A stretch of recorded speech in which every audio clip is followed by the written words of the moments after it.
Today's episode is a really special one for anyone who is navigating fertility challenges, but especially for those of you who are going through secondary infertility. I'm joined by one of my beautiful students who has walked this path in a way that so many women will recognize. Through pregnancy loss, through multiple rounds of IVF, through the emotional complexity of holding gratitude for the child she already has, while also longing for another. Her journey hasn't been quick or straightforward. It took 4 rounds of IVF, a lot of resilience, support, and so much inner strength to bring her baby home. And what I love about this conversation is that she honors all of it, the grief, the guilt, the hope, the perseverance, and what she did differently to finally get to the other side. So if you are in the thick of this experience, I hope this episode will help you feel seen, supported, and a little less alone. Welcome to Your Journey to Fertility. This is the podcast that blends science with spirit to give you all the tools you need as you navigate your fertility journey. I'm your host, Jennifer Edmonds, and for the last 15 years, I've been helping women on their journeys to motherhood and beyond.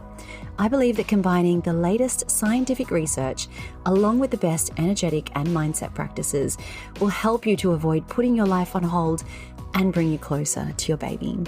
Each week, you'll learn ways to support your fertility and trust your body so that you can stop stressing that you'll never have your baby and finally walk your path to motherhood.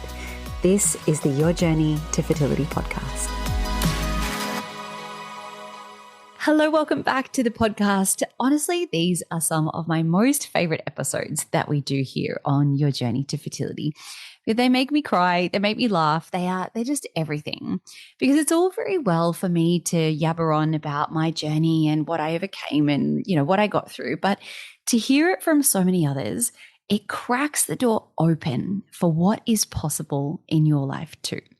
And today's story is no different. I cannot wait for us to get into this conversation. But before we start, I want you to know that today is a very exciting day because as this episode drops, I have just opened the doors to the In Your Element experience, which is my signature fertility yoga program. And for the next few days, you can try your first month inside the program for just $1. Now, this program is everything that I speak about on this podcast. It is a way to incorporate these beautiful practices of movement and yoga and meditation and breath work into your own life in a way that feels manageable, supportive, and easy. And it gives you back that space in your life that I know so many of us need. It is the instruction manual, this program, of what I wish I had had on my own journey. But it is also so much more than that. And I truly believe that we need this combination of the science and the spirit on this journey. So I bring the manifestation practices, the energy sessions, all of the breath work, but we also have a fertility naturopath and a fertility nurse on staff. We have our amazing fertility coach, Lauren, who has been on the podcast before, and she works with you every month to dial in your mindset. And there is so much more than just a little bit of movement and yoga that goes into this program. And I am so excited. The program is usually $49 per month. But as I said, if you register over the next few days, I think we close the doors to the special offer next Wednesday. You can begin your first month for just $1. And I cannot wait to meet you. Come and join me inside. Come and meet all of the beautiful women who are there waiting to support you as well. Okay, so let's get ready for today's episode. I am so honored for you to hear Margaret's beautiful story. So let's begin. Margaret, welcome to the podcast. I'm really, really excited to have you with us today because you are going to be speaking about something that is very close to my heart, as all of these beautiful journeys that I share here are. But we have so much to go through to help people understand how you came to where you are on your journey. So if you would like to begin, just if we could learn a little bit about you and take us back to the very beginning of where your fertility journey started. Absolutely. And thank you for having me again. I felt very honored that you would ask me to share my story. I knew this was coming, but I'm going to be emotional. I hope that's okay. Always. That's what we're here for. I've obviously shared my story with very close friends and family, but not super publicly in detail. Not because I haven't wanted to. I feel like I just haven't felt it was the right time or it was the perfect opportunity. So I just feel grateful that we are here today to talk about it. I guess our fertility journey started back in 2020, I think, right as the world was shutting down. So we tried to get pregnant and very quickly were pregnant and quickly realized it was a chemical pregnancy. I didn't really think too much of it. I didn't know enough. I guess I was naive. And then we just waited a few months because it was still hard, even though it was very, very early on that we knew the pregnancy wasn't going to stay. And then we started trying again. And 3 months later, we were pregnant with my son, who is now almost 5. And I had a very healthy pregnancy, an amazing labor and delivery, great postpartum and everything. And then I think, as a lot of people do, the first birthday approached and you talk about trying for a second. And that is when I would say our fertility journey got challenging. We just weren't getting pregnant. So, which I was kind of like, okay, I was 35, almost 36 at this point. So we were just kind of grateful how lucky or how easy it was with Leo. But then it was 6 months of trying. We weren't getting pregnant. And because of my age, I reached out to our doctor. And what they recommended at the time was that I stopped breastfeeding. So I was still breastfeeding my then 18-month-old. I had still gotten my period back several months earlier. So I was just confused by that. But I was like, okay, if this is what it takes to get pregnant, this is what I'll do. So cut our breastfeeding journey short. And sure enough, I think 3 months later, I did get pregnant. And I thought it was all going to be good. And then right around 6.5 weeks, we lost that pregnancy. I just feel like, so I literally was on my way to our first ultrasound. And I'm in the bathroom changing. And I wiped and I saw blood. And I wish at that point I had just walked out. But we continued with the ultrasound. And I saw my baby's heartbeat, but it wasn't super reassuring. And I just knew that we were going to lose the pregnancy, and we did. And then after several weeks of bleeding, realized that I had retained product and was going to need a D&C. We went ahead with that. And again, I had hope. I thought everything was going to be fine. And sure enough, we did get a couple months later, I think, again, and kind of same thing. Right around 6 weeks, I started bleeding, went in for an ultrasound, and this time there wasn't a heartbeat. So again, kind of just let my body do what it would do to get rid of everything. And this time it did. I didn't need a D&C or anything. And that is when we were like, maybe we should see a fertility doctor. So very quickly, I'm lucky I live in a big enough city where I had access to 2 different clinics, actually. So we decided to go with the private clinic, got in right away. Our doctor was like, we'll get you pregnant in no time. And we started trying with IUI. After several months of that not working, and to begin with, we went into this like, oh, we're not doing IVF. Like, we're not that couple. We don't need IVF. Few rounds of IUI, I'll be pregnant, boom, done. And then we weren't, still 6 months later. So we decided to pursue IVF. And I just remember going into it, again, just being naive, not knowing that IVF is not an automatic, here's your baby. So we did an egg retrieval, had great results. It was 6. That's right, 6, because then we had 3 that were usable and 3 that were not. So we had 1 totally normal euploid, 1 segmental, and 1, I think 2 mosaics. Luckily, our clinic was one that was willing to transfer the mosaics if it didn't work with the euploid. So we went ahead with our first transfer, felt very hopeful, and then found out a couple days before my son's 3rd birthday that it did not work. And I think that is kind of when I realized that this journey was going to be a lot harder than what we initially thought. We then went on to do 2 more transfers with the mosaics. And of course, I joined the Facebook groups about the mosaics and how many people find success with them. We did not. And then I was actually just looking back over our messages today, and that is when we connected. And that is when I joined your program. I don't even remember how the social media gods connected me to your profile, but somehow they did. And so, so that was in March of 2025 that I finally joined your program and started with the yoga and the meditation. So at that point, we actually realized we had insurance coverage for the other clinic in where I live. And so we switched to that one, which I had heard good things about both clinics.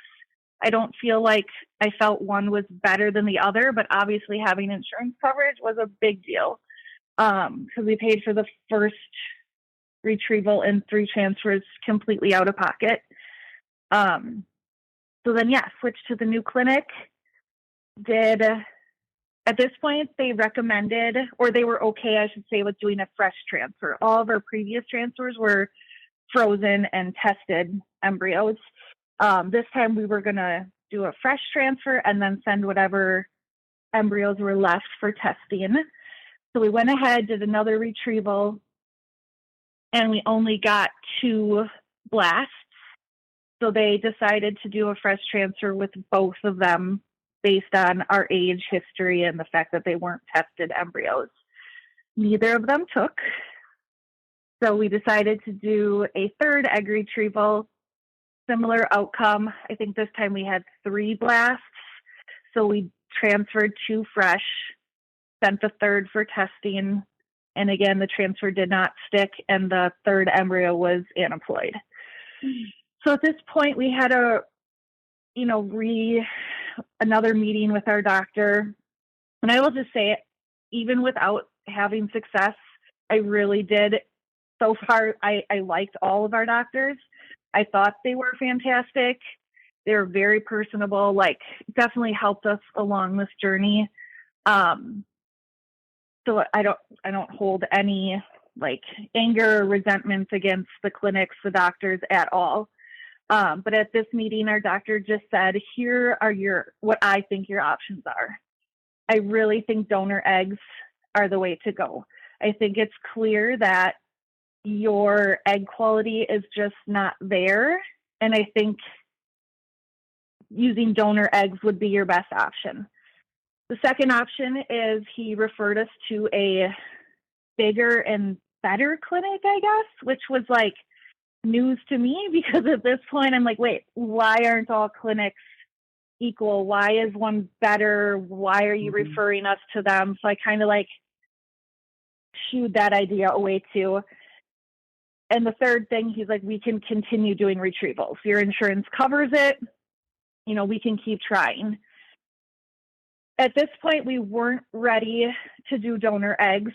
I just mentally wasn't there yet, knowing we still had insurance coverage. I also initially did not want to go to the new clinic. It was all the way up in Minneapolis, which was a 4-hour drive one way for us. So we were going to continue with another egg retrieval at the current clinic.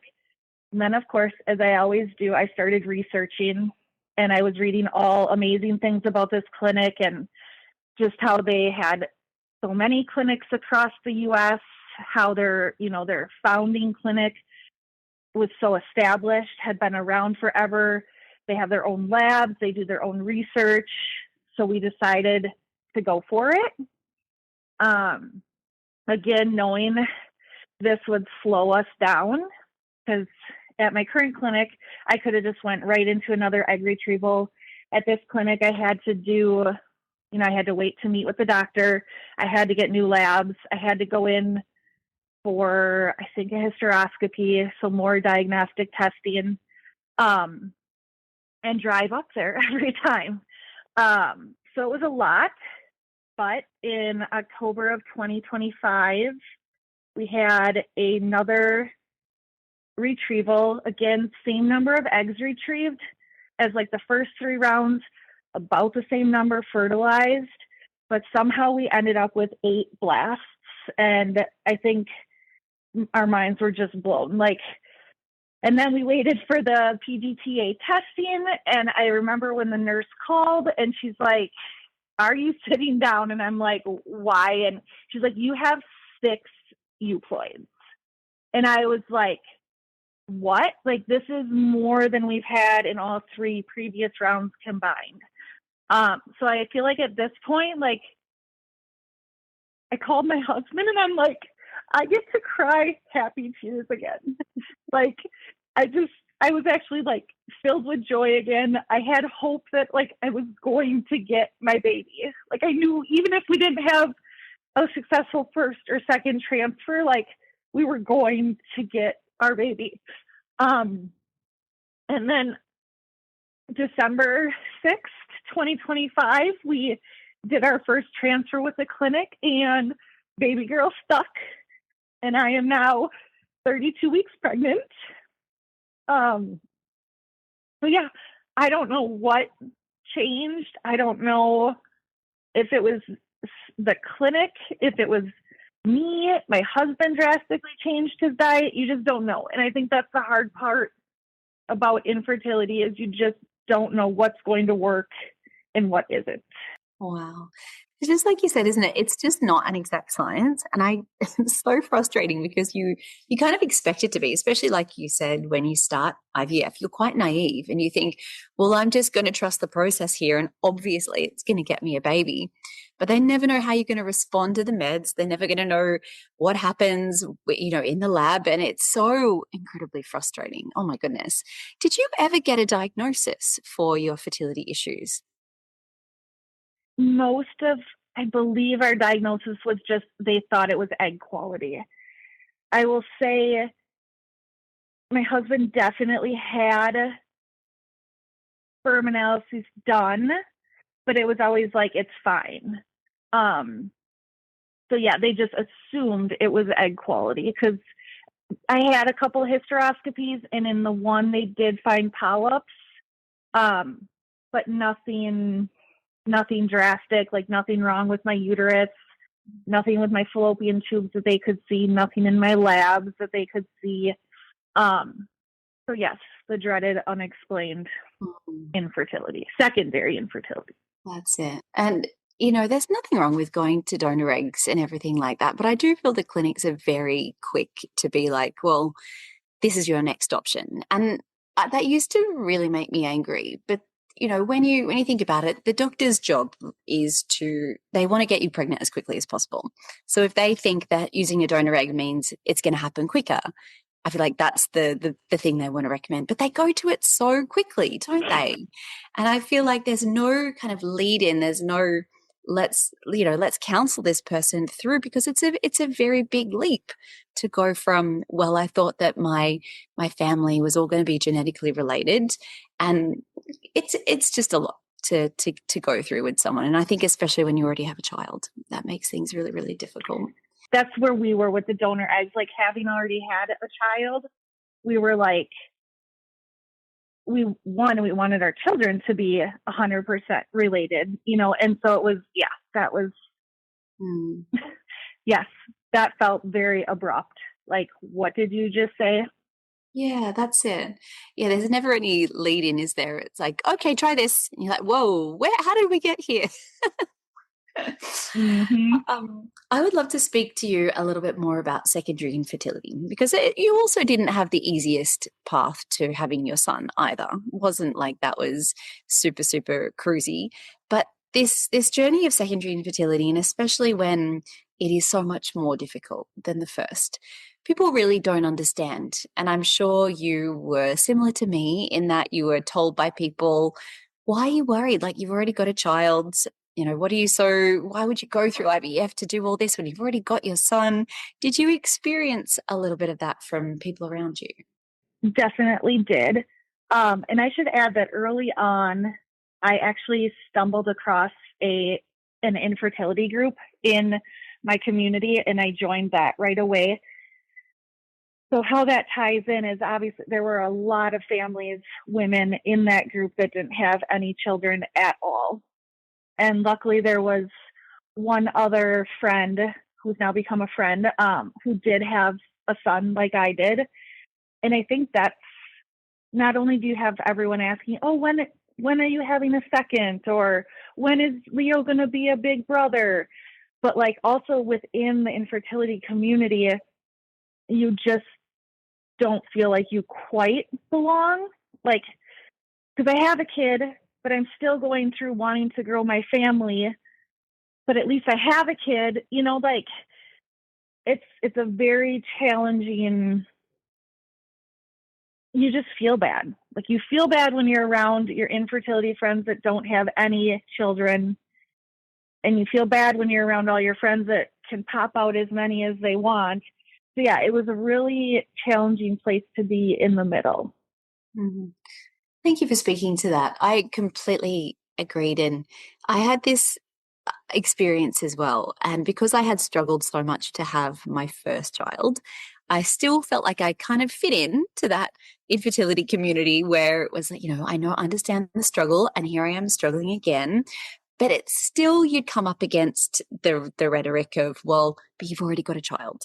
And for me, I don't know if you found this as well, Margaret, but it made it worse having a baby already because I knew how incredible it was. I knew how amazing it was to have this little being grow inside of you and to go through that postpartum period and just to think, I might never get to do this again. And I already know how incredible it is.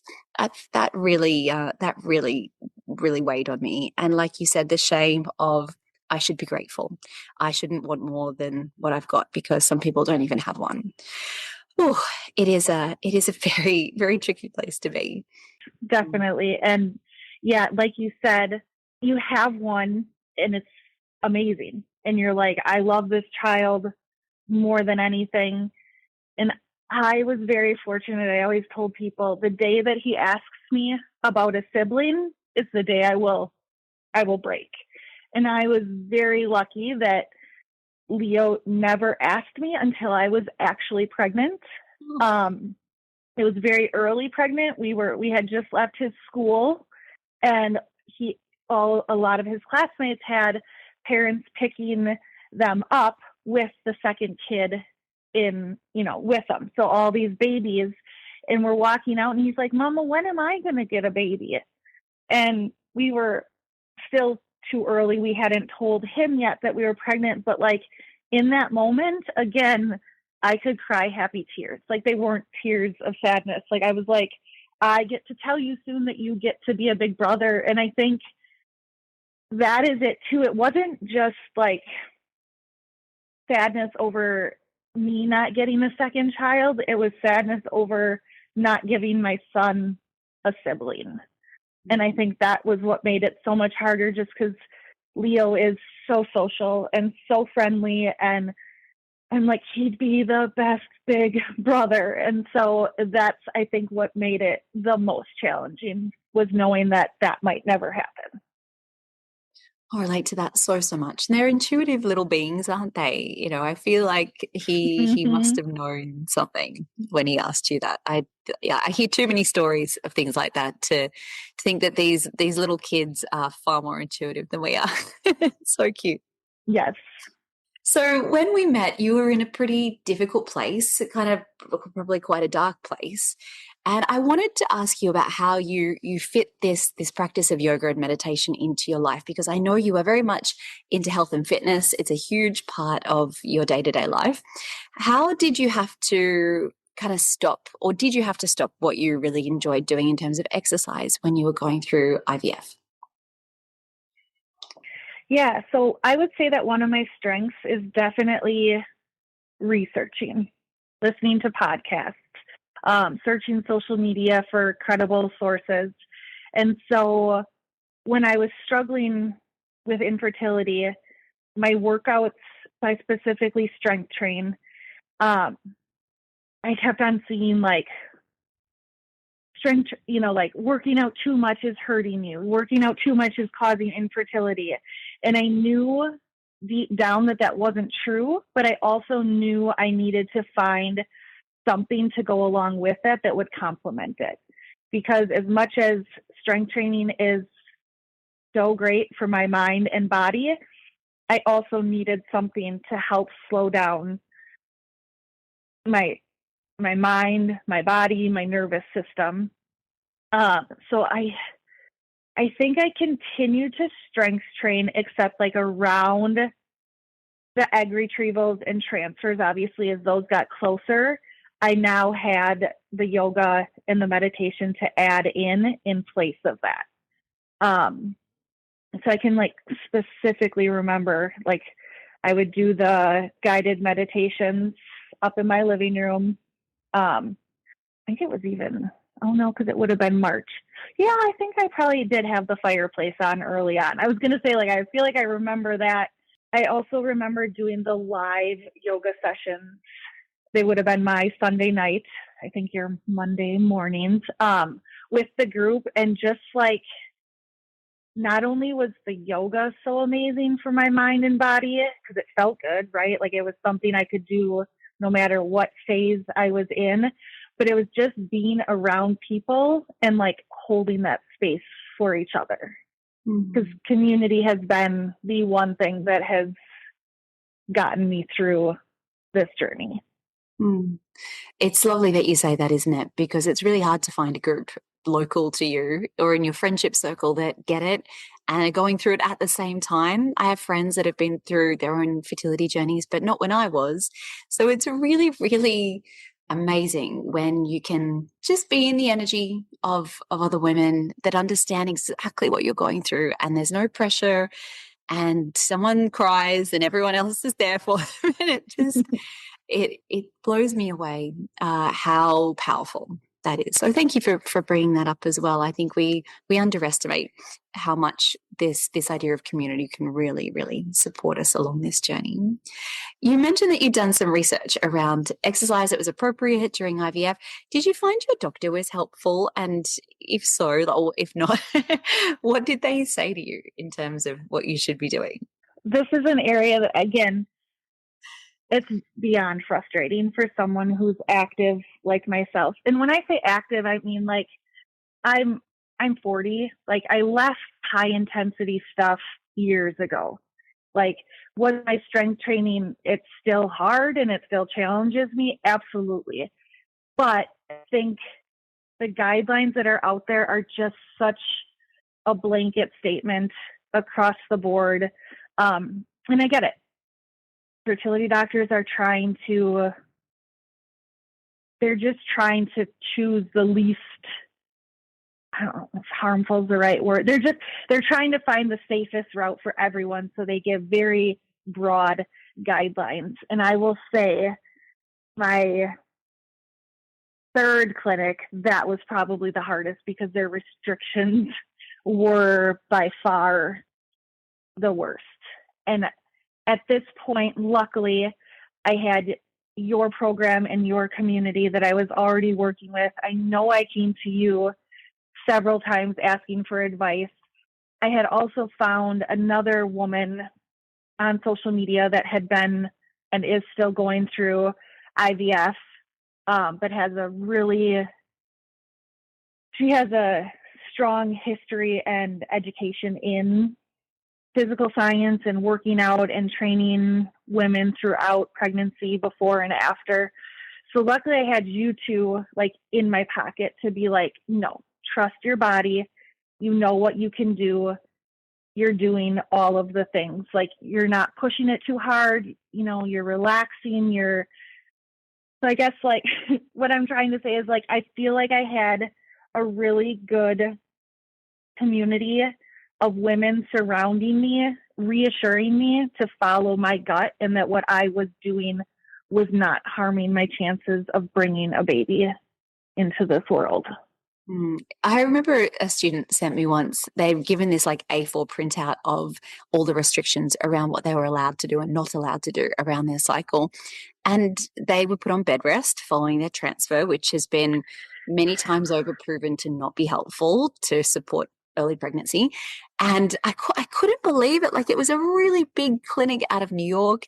And I just think they are telling hundreds of women every month to basically sit at home and do nothing through an entire IVF cycle, which, you know, for some people can be a 4-week cycle, but for some it can be many months, you know, leading up and then the prep work and then, oh my goodness. And I just think women get pregnant all over the world every single day. If we were this delicate, we would never survive. We would never get pregnant if going for a brisk walk was going to affect your chances of pregnancy. And don't get me wrong, there is a lot we want to modify and there's a lot we want to be careful about. But I think when when you're educated around that, and I've done just so much study to understand what is helpful and what is harmful. And I know doctors can't focus on everything, but gosh, just if they could be a little bit more tailored in terms of the advice they give to people, that would be amazing. Because someone like you, and I remember seeing videos of you doing chin-ups when you were, 20 weeks pregnant, which blows my mind. Like your strength levels are not going to be the same as the next person's, right? So, you know, yes, we want to be safe and we want to be considered with what we're doing, but to tell someone like you, just don't exercise, stay at home, that's worse. It's just going to affect your mental health. It's going to make you feel crazy and it doesn't support what your body needs. So I think that's a conversation that we really need to have, and one I have with all of my students, because we can very gently do so much to support someone around what they need as well. I'd love to ask you as well, what kind of drew you to the yoga side? Because I feel like you're more of a strength and fitness based person, which is exactly where I came from before I found this practice as well. Did you come to it from a place of, I think this is going to help me get pregnant, or is it going to help my mental health on the way to getting pregnant? How did you approach it? I think probably both. Like I said, I'm always looking for ways, I guess, to continue grow, to continue challenging my mind and body. And so when I saw it, I've always enjoyed yoga. I just don't consistently practice it. So I was like, okay, this is a way to add this in, to be consistent with a practice. And I think the way like that the app or the website was laid out too was so nice. It was like, you go to where you literally are in your journey, whether that's your retrieval, your transfer, a fresh transfer, a frozen transfer. Like it was so easy to incorporate into what I was already doing. So that was great that like I didn't have to think too much about it. But definitely I would say like my overall goal was to help calm my nervous system. Like as much as I think strength training is calming and good for my mental health, like it still is, it still winds up your system. So definitely I think I was looking for a way to help calm my nervous system and just to like have a way to calm my body and calm my mind. I always think that as well. Even like these days, I'm no longer trying to conceive, but if I've had a really busy week, and I really do make it a priority to do strength training, because I'm in my mid-40s now and it's such an important thing. But if I get to the end of the week and I haven't stopped to do any of the practices that I know my nervous system needs, I start to notice my sleep goes a little bit out of whack. I'm irritable. Like it is just such a beautiful thing that we need to remind ourselves of. And it's so easy to forget when you're on this journey. It's go, go, go. I've got to keep pushing. I've got to keep going to the next thing. But gosh, sometimes your body just needs that stop point and that moment of slowing down. And it's such a beautiful thing that we can give ourselves. So. Yes, I agree. And luckily I've gotten way better at like reading my body, reading what it needs over the past few years, and just like knowing when I need to push and knowing when I need to just relax, when I need to do yoga and breath work or mobility or go for a walk outside. And I've gotten way better at listening to that and knowing that like consistency is what is best, and not necessarily crushing a workout after you've slept like crap and you haven't eaten. And, you know, it's like, it's just getting older, I think, and more into the journey, and just really being able to listen to what your body really needs versus what you want it to do. After 5 years of this journey, and your kids are going to be 5 years apart, what would you want to say to yourself if you could go back to the very beginning when you had no idea how crazy and difficult this whole journey was going to be? What would you want to say to the Margaret of that point in time? One, that it all works out.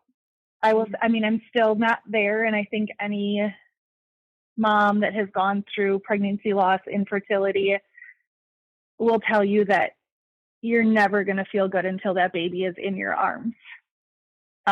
Another friend of mine like recently said, the further we get into pregnancy, the more hope overcomes our fear. But that fear is still very, very real. And I have to, every day tell myself, like, you feel her kicking.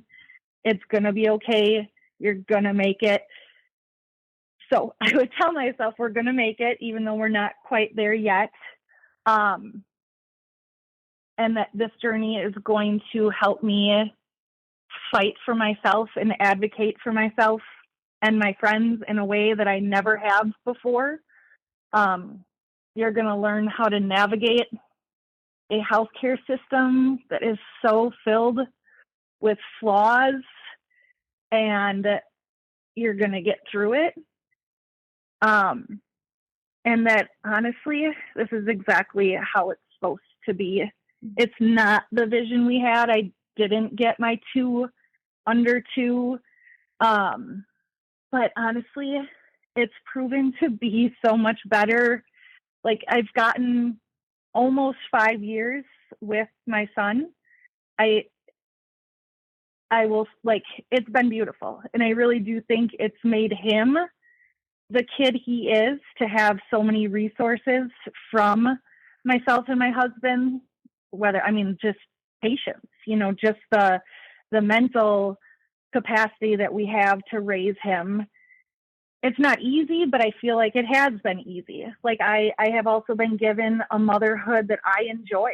Like, I'm very lucky to have all this time with him, and this, I don't feel burnt out. I don't feel stretched too thin right now. So I think like that's the silver lining. And my son's also old enough that it's so fun that he knows what's going on, that I know he's going to be able to help me. We babysit for a couple other kids, and the way he loves babies now is just crazy. Like, he's such a good helper already that I just can't wait to see when it's his own baby sister. So yeah, I tell myself that it all works out better than I could have ever imagined. Well, thank you, Margaret. I don't think either of us have got through this conversation without a few tears. Thank you for sharing that. You really have been through so much to get to this point, and I'm so excited for the next chapter of your journey to unfold. So thank you for being here. Thank you for sharing everything that you have shared today, and I really appreciate you. Yeah, thank you again so much for having me. Definitely, the healing will continue even after baby gets here, and just being able to share my story, and maybe one other person listening, like when I was listening to your podcast, it will hit them and it will help them. And I think that's all it's about, is just, unfortunately, I understand something I never wanted to, but I feel like it's made me such a more compassionate person to those who are in the same boat. It definitely does. And I know that so many people are going to be inspired by listening to this. So thank you again, Margaret. Thank you so much for listening right to the end of this episode. I love just hearing these stories, and I know I do get a little bit biased, and I love to share the ones that have these incredible outcomes. But it's also important for you to know what others go through and what is possible for you too. Now, next week on the podcast, we are talking about what happens when trying to conceive becomes your entire identity and how to get yourself back from this. So I cannot wait to have you back for next week's episode. But until then, I am sending you all of my wishes as you continue your own journey to fertility. I went through years of struggling through infertility, multiple diagnoses, IVF cycles, and pregnancy loss. And against all the odds, I managed to bring home 2 beautiful babies. So much of this defied logic. And that is what happens when you are able to shift your mindset, regain trust in your body, and find a new way of approaching your fertility journey. This is exactly what we're going to explore together inside Embrace the Journey. In this brand new live virtual experience at the end of this month, I will guide you through a powerful process that takes a deep dive look into how you can sync with your cycle, regulate your nervous system, and overcome all those limiting subconscious beliefs. All of this is with one goal in mind: to bring you closer to your baby. This is a 3-day event that shows you how to use the incredible practices of fertility yoga, meditation, and breathwork to see what is possible. Over the last few years, thousands of women from all over the world have taken this training with so many incredible results. So join the list now over at elementpilatesyoga.com/waitlist or follow the link in the show notes. I cannot wait to see you there.